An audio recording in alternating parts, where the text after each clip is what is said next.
T G നമ്മുടെ ഗോവിന്ദ സാഹു ചോദിച്ചത് ഈ സനാതന ധർമ്മം കൊണ്ട് പാവപ്പെട്ടവൻ എന്ത് നേടാനായി എന്നുള്ളതാണ് ചോദ്യം. എന്തെങ്കിലും നേടിയിട്ടുണ്ടെങ്കിൽ അത് സനാതന ധർമ്മം കൊണ്ട് മാത്രമാണ്. അതല്ലാതെ കമ്മ്യൂണിസം കൊണ്ടോ അല്ലെങ്കിൽ സനാതന ധർമ്മ വിരുദ്ധ പ്രവൃത്തികൾ കൊണ്ടോ നിങ്ങളൊന്നും നേടിയിട്ടില്ല. നിങ്ങൾക്ക് എന്തെല്ലാം നഷ്ടപ്പെട്ടിട്ടുണ്ടോ അതെല്ലാം ഇത്തരം പ്രവൃത്തികൾ കൊണ്ടാണ് നഷ്ടപ്പെട്ടത്. ഞാൻ ആനുഷംഗികമായിട്ട് പറയുകയാണ്, ഈ ക്രിസ്ത്യാനികൾക്ക് ഗീവർഗീസ് പുണ്യാളുണ്ടല്ലോ, ഒരു വ്യാളിയെ ഇങ്ങനെ കുന്തം കൊണ്ട് കുത്തുന്ന ആൾ. അതിൽ വ്യാളി മരിച്ചോ ഇല്ലെന്ന് ആർക്കും അറിയില്ല. ഇദ്ദേഹം ഈ കുന്തവുമായിട്ട് നിൽക്കുന്നു, വ്യാളി കാൽച്ചുവട്ടിലുണ്ട്. അപ്പോൾ ഒരുപാട് ക്രിസ്ത്യാനികൾ ഈ ഗീവർഗീസ് പുണ്യാളിന് വലിയൊരു മെഴുകുതിരി കൊളുത്തും, വ്യാളിക്ക് ചെറിയൊരു മെഴുകുതിരി. കാരണം ഈ വ്യാളിയാണോ പുണ്യാളനാണോ ഫൈനലി ജയിച്ചതിന് നമ്മൾ ചത്ത് മേലോട്ട് ചെന്ന് കഴിയുമ്പോൾ ഇതിൽ ആരാണ് നമ്മളെ എന്ന് ഒരു കുഴപ്പം വേണ്ട. ഇത് ഹിന്ദുക്കളും ചെയ്യാറുണ്ട്. ചോറ്റാനിക്കരയിൽ ഭഗവതി ഉണ്ടല്ലോ, പ്രധാന ദേവി. അവിടെ തന്നെ സൈഡിൽ ജ്യേഷ്ഠാദേവി ഇരിപ്പുണ്ട്, മൂശേട്ട. അവർക്കും ഒരു ചെറിയ സംഭാവന കൊടുക്കും, അല്ലെങ്കിൽ ഒരു തിരിതെളിക്കും, എന്തെങ്കിലും ചെയ്യും.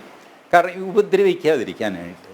ഇതുപോലെയാണ് ഈ ഉദയനിധി സ്റ്റാലിൻ ഈ തെമ്മാടിത്തരമൊക്കെ പറഞ്ഞുകൊണ്ട് നടക്കും. അയാളുടെ അമ്മ ഗുരുവായൂർ വന്നിട്ട് തൊഴും. കാരണം അമ്മയ്ക്ക് ഉറപ്പില്ല ഈ സനാതനധർമ്മം ഉള്ളതാണോ ഇല്ലാത്തതാണോ, ഇതൊക്കെ നേരാണോ. അപ്പോൾ അയാൾ പറയും, അമ്മ ഒരു കാര്യം ചെയ്യും, അവിടെ കൊണ്ടുപോയി ഒരു സ്വർണ്ണ കിരീടം കൊടുക്ക്, ഞാൻ ഇവരുടെ യോഗത്തിൽ പോയിട്ട് ഇത് തട്ടിവിടാം, ഐദർ വേ നമ്മൾ രക്ഷപ്പെടും. എനിക്കിത് പറഞ്ഞു കഴിഞ്ഞാൽ തമിഴ്നാട്ടിൽ വോട്ട് കിട്ടും, അമ്മയ്ക്കും ഗുരുവായൂരപ്പൻ്റെ അനുഗ്രഹവും കിട്ടും, നമ്മൾ രണ്ടുപേരെയും പിണക്കണ്ട. ഈ പരിപാടിയാണ്. ഇതൊന്നും മതേതരമെന്നോ അല്ലെങ്കിൽ എന്താ ഒരു ലൈൻ പറഞ്ഞല്ലോ രാഹുൽ, മിഡിൽ പാത്ത് സംതിങ്, ഇതൊന്നും അല്ല. ഇതൊക്കെ സംശുദ്ധമായ കാപട്യമാണ്. ഇപ്പോൾ രാഷ്ട്രീയത്തിൽ മതം കലർത്തരുത്, ശരിയാണ് അനിൽ നമ്പ്യാർ, രാഷ്ട്രീയത്തിൽ മതം കലർത്താൻ പാടില്ല. പക്ഷേ പാലായിൽ ക്രിസ്ത്യാനിയെ സ്ഥാനാർത്ഥിയാക്കാവുള്ളൂ. രാഷ്ട്രീയത്തിൽ മതം ഒട്ടും കലർത്തരുത്, എറണാകുളത്ത് ലത്തീൻ കത്തോലിക്കനെ സ്ഥാനാർത്ഥിയാക്കാവുള്ളൂ. രാഷ്ട്രീയത്തിൽ ഒരു മതവും കലർത്താൻ പാടില്ല, പക്ഷേ മഞ്ചേരിയിൽ മുസ്ലിമിനെ വേണം മത്സരിപ്പിക്കാൻ. രാഷ്ട്രീയത്തിൽ മതവുമില്ല. ഇത് അങ്ങോട്ടും ഇങ്ങോട്ടും പറയുകയും വിശ്വസിക്കുകയും ചെയ്യുന്നു എന്നുള്ളതാണ് മലയാളിയുടെ പ്രബുദ്ധതയുടെ തെളിവ്. മനസ്സിലായോ? ഈ പൊട്ടത്തരമൊക്കെ നമ്മൾ തന്നെ സ്വയം പറയും, നമ്മൾ തന്നെ സ്വയം വിശ്വസിക്കുകയും ചെയ്യും. ഞാൻ മതേതരനാണ്, ഒരു കുഴപ്പമില്ല. ആലപ്പുഴയിൽ വന്നു കഴിഞ്ഞാൽ ഈഴവൻ വേണോ സ്ഥാനാർത്ഥി, അതോ കൺവേർട്ടഡ് ക്രിസ്ത്യൻ വേണോ, ഇതൊക്കെ ഈ ക്വസ്റ്റ്യൻസൊക്കെ നോക്കിയിട്ടൊക്കെയാണ് ഇത് ചെയ്യുന്നത്. എന്നിട്ട് പുറപ്പുറത്ത് കയറി നിന്ന് ഒരു ഉളുപ്പുമില്ലാതെ നമ്മൾ തട്ടിവിടും. ഓ, മതത്തിൽ രാഷ്ട്രീയം കലർത്തരുത്, അത് കലർത്തുന്ന മഹാബാബ ആര് ചെയ്യുന്നു? BJP മാത്രം. ബാക്കിയുള്ളവരൊക്കെ പാലിൽ കുളിച്ച വെള്ളരിപ്രാവുകളാണ്. അവരാരും മതമോ ജാതിയോ ഒന്നും നോക്കാറില്ല കേട്ടോ, ഒന്നും നോക്കാറില്ല. യാദൃച്ഛികമായിട്ട് സംഭവിക്കുന്നതാണ് പാലയിൽ ക്രിസ്ത്യാനികൾ നിർത്തുന്നത്. യാദൃച്ഛികമായിട്ടാണ് ലത്തീൻ കത്തോലിക്കനെ മാത്രം എറണാകുളത്ത് നിർത്തുന്നത്. ഒരു സാനുമാഷി ജയിച്ച് ഞാൻ മറക്കുന്നില്ല എറണാകുളത്ത് നിന്ന്. ബട്ട് അതിനു മുമ്പോ അതിന് ശേഷമോ ജയിച്ചവരൊക്കെ ലത്തീൻ കത്തോലിക്കരാണ്. ഇതൊക്കെ യാദൃച്ഛികമാണ് എന്ന് വേണമെങ്കിൽ നമുക്ക് തർക്കിക്കാം. തർക്കിക്കരുതോ? തർക്കിക്കാം. മഞ്ചേരിയിൽ സ്ഥിരം മുസ്ലിം ജയിച്ചു വരുന്നു, അത് യാദൃച്ഛികമാണ്. ഹിന്ദുവിന് ജയിക്കാൻ എന്താ? ഹിന്ദുവിന് മത്സരിച്ചോ, ജയിച്ചോ, തനിക്ക് വോട്ട് കിട്ടുന്നില്ല, അതിന് ഞാനെന്ത് വേണം എന്ന് കൗണ്ടറുമൊക്കെ ആർഗ്യൂ ചെയ്യാം. അങ്ങനെയൊക്കെ ചെയ്യും നമ്മൾ.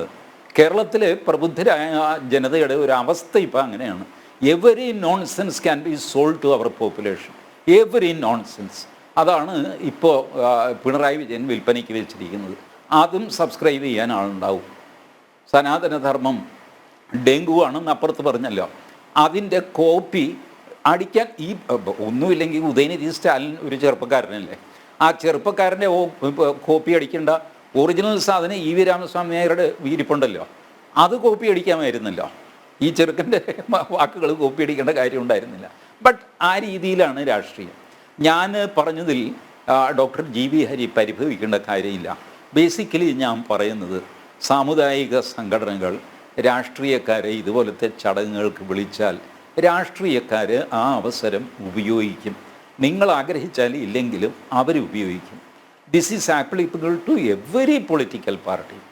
നിങ്ങളൊരു BJP നേതാവിനെയാണ് അങ്ങനെ കേന്ദ്രമന്ത്രിയാവാം എന്തെങ്കിലും ആവാം, NSSൻ്റെ മന്നം ജയന്തി ഉദ്ഘാടനത്തിന് വിളിച്ചു നോക്ക്.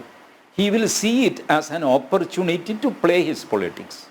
അദ്ദേഹത്തിൻ്റെ പൊളിറ്റിക്സ് ഒന്ന് സ്കോർ ചെയ്യാൻ ആ മനുഷ്യൻ ശ്രമിക്കും.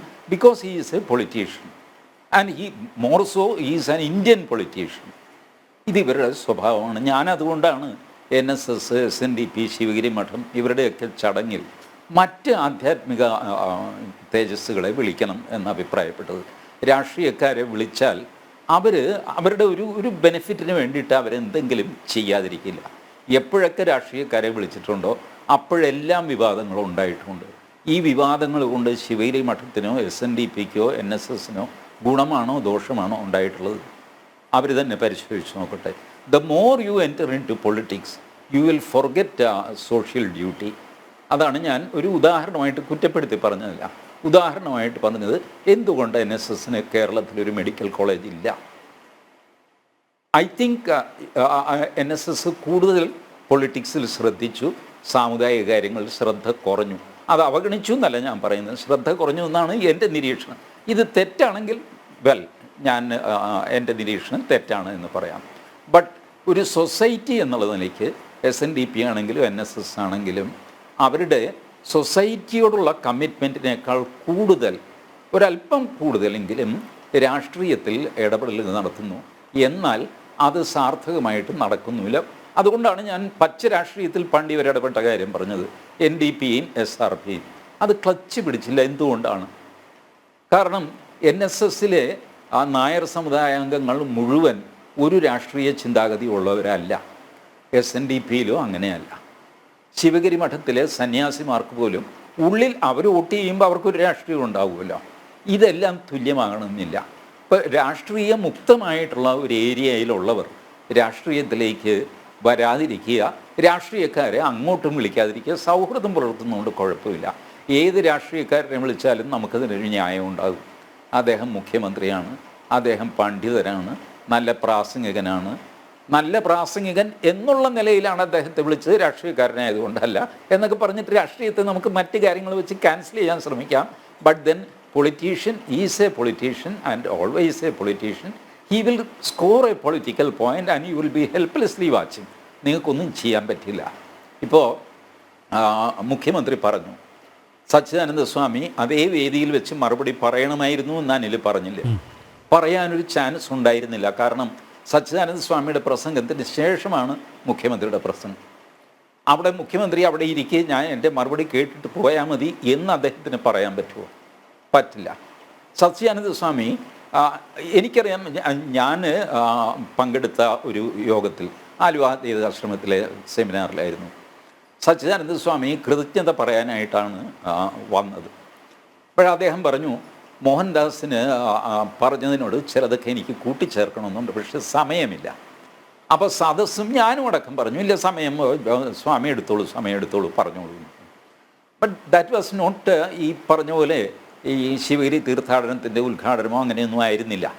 ഈ വാദിക്കാനും ജയിക്കാനുമല്ല, അറിയാനും അറിയിക്കാനുമാണ് എന്നുള്ള ഗുരുദേവൻ്റെ ആ ഡിബേറ്റിൻ്റെ ഓർമ്മയ്ക്കായിട്ട് നടത്തിയ യോഗമായിരുന്നു. അത് ഒരുപാട് ദിവസം ഉണ്ടായിരുന്നു. അതിലൊരു ദിവസത്തെ കാര്യമാണ് ഞാൻ ഈ പറഞ്ഞത്. ഇതുപോലെ ഈ അനവസരത്തിൽ അവിടെ സച്ചിദാനന്ദ സ്വാമിക്ക് സംസാരിക്കാൻ പറ്റുമായിരുന്നില്ല. അതുകൊണ്ട് അദ്ദേഹം സംസാരിച്ചില്ല. ഇന്ന് അദ്ദേഹം കേരള കൗമുദിയിൽ ഈ പറഞ്ഞ കാര്യങ്ങളെല്ലാം കേരള കൗമുദിയിലെ എഡിറ്റ് പേജിൽ ലേഖനമായിട്ട് എഴുതിയിട്ടുമുണ്ട്. അപ്പോൾ അവിടെ വെച്ച് തന്നെ മറുപടി പറഞ്ഞില്ല എന്നുള്ളത് അദ്ദേഹത്തിൻ്റെ ഒരു കുറ്റമായിട്ടോ കുറവായിട്ടോ കാണേണ്ടതില്ല. ബട്ട് ബേസിക്കലി ഞാൻ പറയുന്നത്, നിങ്ങൾ പൊളിറ്റീഷ്യൻസിനെ ഇൻവൈറ്റ് ചെയ്യുന്നതോടൊപ്പം ചില കുഴപ്പങ്ങൾ നിങ്ങൾ ഇൻവൈറ്റ് ചെയ്യുന്നു. അതുകൊണ്ട് എല്ലാ വേദികളും രാഷ്ട്രീയക്കാർക്കായിട്ട് തുറന്നു കൊടുക്കരുത്. രാഷ്ട്രീയക്കാരും ആ ഒരു ഡിസിപ്ലിൻ പാലിക്കാൻ പഠിക്കണം. ആ യോഗം ഈ വേദിയിലേക്ക് മറ്റൊരു വേദി പിണറായി പറയേണ്ടത് പറയും. കാരണം ഇന്ന് ഗോവിന്ദ മാഷയുടെ വാക്കുകളിൽ നിന്ന് മനസ്സിലാക്കിയതും അത് തന്നെയാണ്. കാരണം ഈ സനാതനധർമ്മം അത് ചർച്ച ചെയ്യപ്പെടണം. അത് ചർച്ച ചെയ്യുന്നത് എന്തോ വലിയൊരു തെറ്റിദ്ധാരണ ഉണ്ടാക്കും എന്ന രീതിയിൽ ചിലർ പ്രചരിപ്പിക്കുന്നു. അത് ശരിയല്ല. അതുകൊണ്ട് ഇത് സജീവമായിട്ട് വരും ദിവസങ്ങളിലും ചർച്ച ചെയ്യണം. അപ്പോൾ അജണ്ട സെറ്റ് ചെയ്തതാണ്. അത് either ശിവഗിരി അല്ലെങ്കിൽ വേറെ ഏതെങ്കിലും ഒരു വേദി കിട്ടുകയാണെങ്കിൽ അവരെന്തായാലും അത് ഓപ്പൺ ചെയ്യുന്നുള്ള കാര്യത്തിൽ ഒരു സംശയം തരക്കേടില്ലാന്ന്. ഞാൻ ഈ ചില കാര്യങ്ങൾ വ്യക്തിപരമാണ്, പക്ഷേ അത് പറയുന്നതുകൊണ്ട് ദോഷവുമില്ല. ഞാനും MV ഗോവിന്ദ മാഷും, അന്ന് അദ്ദേഹം പാർട്ടി സെക്രട്ടറി ഒന്നുമല്ല, ഒരു 10-15 വർഷം മുമ്പുള്ള കാര്യമാണ്, ഒരു ഡിബേറ്റിലുണ്ടായിരുന്നു. ആ ഡിബേറ്റിന് ശേഷം ഞാൻ ഗോവിന്ദ മാഷിനെ RSSൻ്റെ ഒരു യോഗത്തിലേക്ക് ക്ഷണിച്ചു. ഞാൻ പറഞ്ഞു, ഞാൻ RSSൽ പറഞ്ഞിട്ട് കുറേയധികം സ്വയം സേവകരെ നമുക്കൊരു ഹാളിൽ വിളിച്ചിട്ട് ഗോവിന്ദ മാഷ് കമ്മ്യൂണിസം എന്താണെന്ന് അവർക്ക് പറഞ്ഞു കൊടുക്കുക, അവരൊന്ന് അറിയട്ടെ, അവർക്ക് തെറ്റിദ്ധാരണയാണെന്നൊക്കെയാണ് മാഷ് ഈ ഡിബേറ്റിൽ പറഞ്ഞത്. അപ്പോൾ മാഷ് വരും, അവരൊന്ന് പഠിക്കട്ടെ, അത് കഴിഞ്ഞിട്ട് അവർ ചോദ്യം ചോദിക്കും, ചോദ്യം അച്ചടക്കത്തോടെ എഴുതിത്തരാം, അത് നോക്കിയിട്ട്, അല്ലാതെ വാഗ്വാദമായിട്ട് വേണ്ട. മാഷ് ആദ്യം സമ്മതിച്ചു. അപ്പോൾ ആങ്കർ നികേഷ് കുമാറും ഉണ്ട്, ഞങ്ങൾ ഈ പ്രോഗ്രാം കഴിഞ്ഞിട്ടാണ്. നികേഷ് കുമാർ പറഞ്ഞു, മാഷ് എന്താ RSSൻ്റെ യോഗത്തിൽ പോകാൻ പോവുക? അപ്പോൾ മാഷ് കുടുങ്ങി, ഇത് പ്രശ്നമാകുമല്ലോ.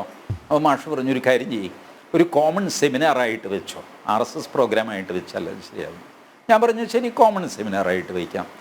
മാഷ് കമ്മ്യൂണിസം എന്താണെന്ന് പറയുക, ആ സദസ്സിൽ നിന്ന് ചോദ്യങ്ങൾക്ക് ഉത്തരം പറയും. ഇനി ചോദ്യങ്ങൾ വേണ്ടെങ്കിൽ ചോദ്യങ്ങൾ വേണ്ട, ഏകപക്ഷീയമായിട്ട് മാഷ് സംസാരിച്ചോളൂ, പൊക്കോളൂ. അപ്പോഴും നികേഷ് പറഞ്ഞു, മാഷേ ഇത് വാർത്തയാകും, വലിയ പ്രശ്നമാകും കേട്ടോ, കോമൺ സദസ്സ് എന്നൊക്കെ പറഞ്ഞിട്ടൊന്നും കാര്യമൊന്നുമില്ല, ഒരു കള്ളപ്പേരിൽ RSSകാർ പരിപാടി നടത്തി എന്നൊക്കെ പറഞ്ഞിട്ട് വലിയ പ്രശ്നമാകും എന്നൊക്കെ പറഞ്ഞു.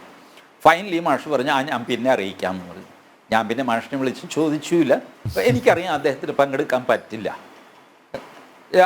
എന്ന് വെച്ചാൽ, അല്ലെ ഡിബേറ്റിൽ തോറ്റുപോകൂ അങ്ങനെ വിചാരിച്ചിട്ടൊന്നുമല്ല. ഈ വിഷയത്തിൻ്റെ ചർച്ചയിൽ RSSുമായിട്ട് സംവദിച്ചു എന്ന് പറഞ്ഞാൽ തന്നെ വലിയൊരു അപരാധമാണ് കമ്മ്യൂണിസ്റ്റ് പാർട്ടിയിൽ. ഇപ്പോൾ കോൺഗ്രസ്സിലും അങ്ങനെയാണ് കേട്ടോ. അവരുമായിട്ട് കൂട്ടുകൂടി അവരുടെ കൂടെ ഇരുന്ന് ചായ കുടിച്ചു എന്ന് പറഞ്ഞു കഴിഞ്ഞാൽ കഴിഞ്ഞു, നിങ്ങളുടെ പാർട്ടിയിലെ നിങ്ങളുടെ ഭാവി നശിക്കും. അപ്പോൾ അതുകൊണ്ട് നിങ്ങൾക്ക് ഓർമ്മയുണ്ടോ, ഗൗരിയമ്മയെ ചൊല്ലി ആദ്യമുണ്ടായ ഒരു പ്രശ്നം, ഗൗരിയമ്മയ്ക്ക് താക്കീത് കിട്ടിയത് P. പരമേശ്വരനുമായിട്ട് വേദി പങ്കിട്ടു എന്ന് പറഞ്ഞിട്ടാണ്. ആലപ്പുഴ ജില്ലയുടെ വികസനം പ്രമാണിച്ചു, അങ്ങനെ എന്തോ ഒരു സെമിനാർ. P. പരമേശ്വരനും ആലപ്പുഴക്കാരനാണ്, ഗൗരിയമ്മയും ആലപ്പുഴക്കാരിയാണ്. ഈ ജില്ലാ കളക്ടർ വിളിച്ചു കഴിഞ്ഞപ്പോൾ ആ നാട്ടിലെ പ്രധാനപ്പെട്ട വ്യക്തിത്വങ്ങളെ എല്ലാം വിളിച്ചു. അതിനകത്ത് ഗൗരിയമ്മ ഉണ്ടായിരുന്നു, P. പരമേശ്വരൻ ഉണ്ടായിരുന്നു. കഴിഞ്ഞു ഗൗരിയമ്മയുടെ കഥ.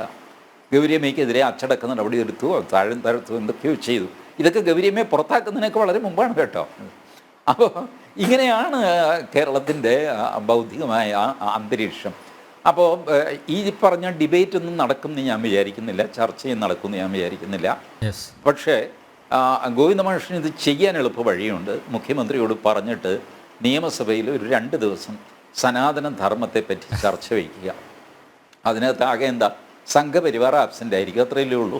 അതല്ലെങ്കിൽ തന്നെ അവർ ആബ്സെൻ്റാണ്, അതുകൊണ്ട് കുഴപ്പമൊന്നുമില്ല. അവരെ പറ്റി എന്തെല്ലാം നിങ്ങൾക്ക് ധൈര്യമായിട്ട് നിയമസഭയിൽ തെറി വിളിക്കാം അവരെ, കാരണം അവരുടെ പ്രതിനിധി അവിടെ ഇല്ലല്ലോ, നിങ്ങൾക്ക് എന്തും പറയാം. അതുകൊണ്ട് സനാതന ധർമ്മത്തെപ്പറ്റി ചർച്ച വെച്ചോളൂ, എന്നിട്ട് നിങ്ങൾക്ക് എന്താ പറയാനുള്ളത് വെച്ചാൽ പറഞ്ഞോളൂ. കോൺഗ്രസ്സിന് പറയാൻ ഈ VD സതീശൻ പറഞ്ഞു, സനാതന ധർമ്മം അങ്ങനെ അങ്ങ് സംഘപരിവാറിനൊന്നും വിട്ടുകൊടുക്കാൻ പോകുന്നില്ല, ഞാനതെടുത്ത് വീശാൻ പോവാണെന്ന് പറഞ്ഞിട്ടുണ്ട്. ശരി, പുള്ളി എന്താ ചെയ്യാൻ പോകുന്നത് കാണാമല്ലോ.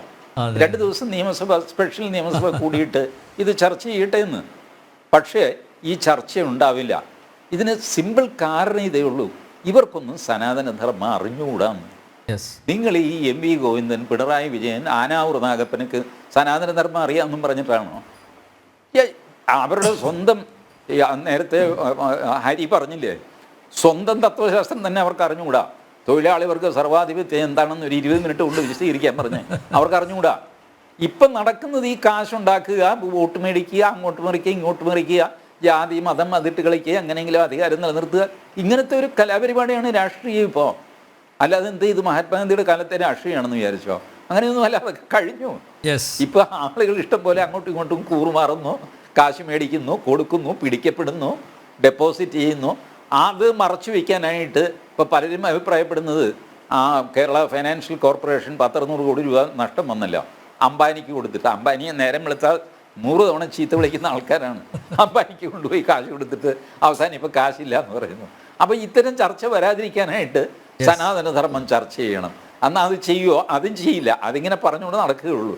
ഇതൊക്കെ ഞാൻ പറയാം, ഈ പഞ്ചായത്ത് മുനിസിപ്പൽ തെരഞ്ഞെടുപ്പിൻ്റെ ഫലം പോലെ ഇരിക്കും ഈ സനാതനധർമ്മം എന്നതിൻ്റെ മുന്നോട്ടുള്ള പോക്ക് കേരളത്തിൽ.